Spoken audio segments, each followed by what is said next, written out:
Number 11 is a question on material from the first exam. It has to do with those electrophilic aromatic additions where we're basically just adding things onto benzene. So the first reaction is a carbonyl with a chlorine and some carbon chain on it, and then under the arrow you have AlCl3. And what you have to remember this does is it just takes this carbon right here and sticks it onto the benzene. But it gets rid of the chlorine, so let's number this. 1, 2, 3, 4, 5, and 6. So I'm going to just draw that benzene like this. And now I should have those 6 carbons coming off of the benzene in the same manner. 1, 2, 3, 4, 5, and 6.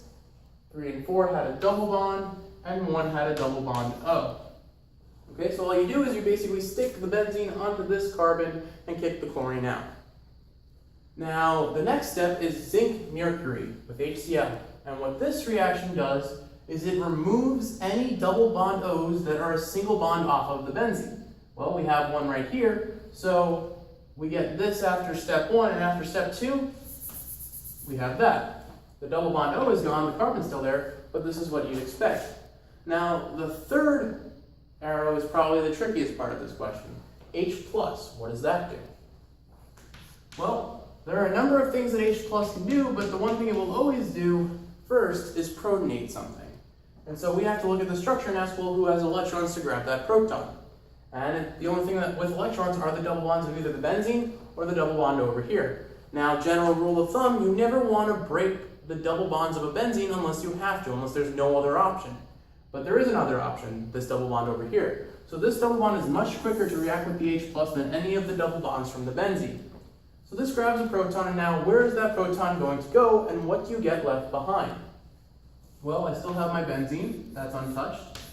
And now I have a 1, 2, 3, 4 carbon chain. 1, 2, 3, 4, 1, 2, 3, 4, 2 methyls.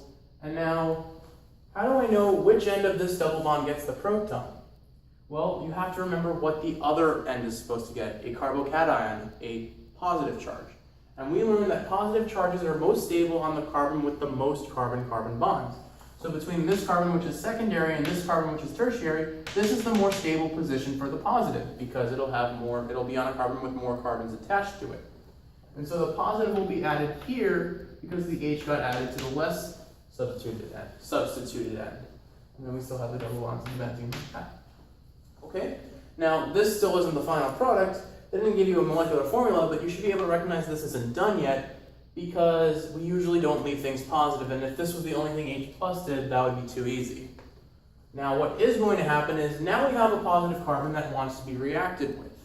And kind of the same way we had H+, something with electrons is going to go to that positive charge. In this example, it was an H+, in this example, it's a carbon, but the premise is still the same. The only thing with electrons in this structure is now the double bonds of the benzene. And since there's no other option, no other source of electrons, this is when the benzene double bond electrons will be used. And the double bond that will be used is the one that will give you a stable ring. If I look at this carbon, it's 1, 2, 3, 4, 5, and then 6. If I count 6 this way, I can make a 6-member ring, which is really nice and stable.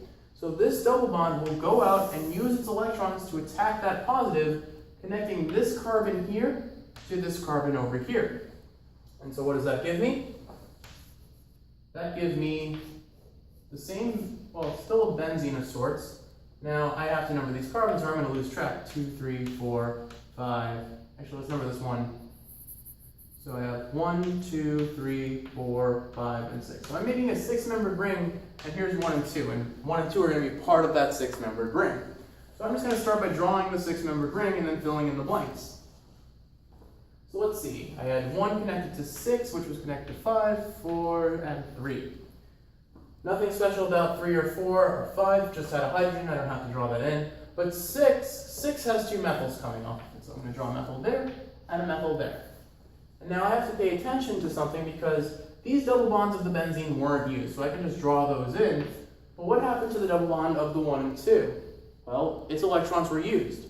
Carbon 1 gave up its electrons and made a new bond to carbon 6. But carbon 2 gave up its electrons. Did it get anything in return? It didn't. It gave up that electron, those electrons of its double bond, So 1 can make a bond to 6, but since it got nothing in return, carbon 2 is going to end up becoming positive. And until some source of electrons comes in, the structure should stay positive. And so now I need to make this neutral. And now this is a really, really important rule to remember. Whenever you have something that was once aromatic, like benzene, and you make it lose its aromaticity, like we did here, this is no longer an aromatic ring. It's got 1, 2, 3, 4, 5 carbons that are conjugated, but this carbon doesn't have any double bond or charge or lone pair to make it conjugated, so you made it a non-aromatic structure. You always look to regenerate your aromaticity if possible, and there is a way. On carbon 1, there is a hydrogen. If we have a base pull off that hydrogen and the electrons make a double bond to neutralize that positive, you have reformed a benzene, you have reformed your aromatic ring.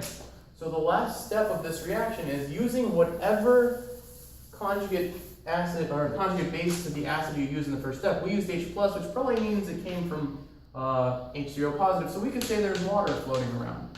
An H2O molecule will come in, grab that proton, and form a double bond, and that will neutralize the positive, reforming the double bond and reforming your benzene, your aromatic ring. And again, this will always happen if you can do this. If you can pull off a proton to make a ring aromatic, that proton is really, really acidic and really fast to come off. And so now you have your final product. Double bond there, there, and there, with another 6-member ring on top with 2 methyls, and that structure is in line with choice A on the answer key.